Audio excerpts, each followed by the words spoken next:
আসসালামু আলাইকুম, সবাইকে বিশেষ ক্লাসরুমে স্বাগতম। ভূমি ব্যবস্থাপনা অটোমেশন প্রকল্প নিয়োগ বিজ্ঞপ্তি LMAP জব সার্কুলার 2025। দেখো বন্ধুরা, ভূমি ব্যবস্থাপনা অটোমেশন প্রকল্প নিয়োগ দিয়েছে। নিয়োগ বিজ্ঞপ্তি, আবেদন পদ্ধতি কিভাবে করবে বিস্তারিত দেখো। তাহলে চলো শুরু করা যাক। ভূমি মন্ত্রণালয় ভূমি ব্যবস্থাপনা অটোমেশন প্রকল্প আওতায় শূন্য পদ সমূহে 5টি পদে মোট 124 জন, আমি আবার বলছি 5টি পদে মোট 124 জনকে নিয়োগ দেবে। উক্ত পদগুলোতে সকল জেলার নারী পুরুষ উভয়ই প্রার্থী আবেদন করতে পারবে। আগ্রহী প্রার্থীরা অনলাইনে আবেদন করতে পারবে। তুমিও চাইলে, তোমার অভিজ্ঞতা থাকলে, তুমি, তোমার বন্ধু, তোমার আত্মীয় স্বজন সবাই কিন্তু আবেদন করতে পারবে। তোমার যদি যোগ্যতা থাকে তাহলে তুমি আবেদন করো। দেখো, পদের নাম সিস্টেম অ্যানালিস্ট একটি পদ, তারপরে প্রোগ্রামার একটি পদ এবং সহকারী প্রকৌশলী একটি পদ।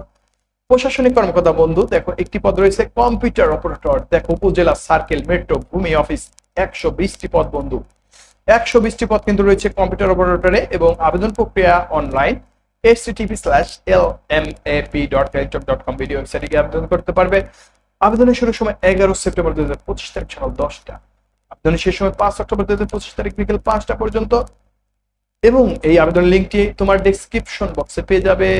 তাহলে তুমি আমার চ্যানেলটিকে লাইক করবে, কমেন্ট করবে, শেয়ার করে পাশে থাকবে এবং বিস্তারিত তথ্যের জন্য আরো যাতে ভালো ভালো ভিডিও তোমাদেরকে উপহার দিতে পারি, এই জন্য অবশ্যই সর্বক্ষণিক পাশে থাকবে বন্ধুরা।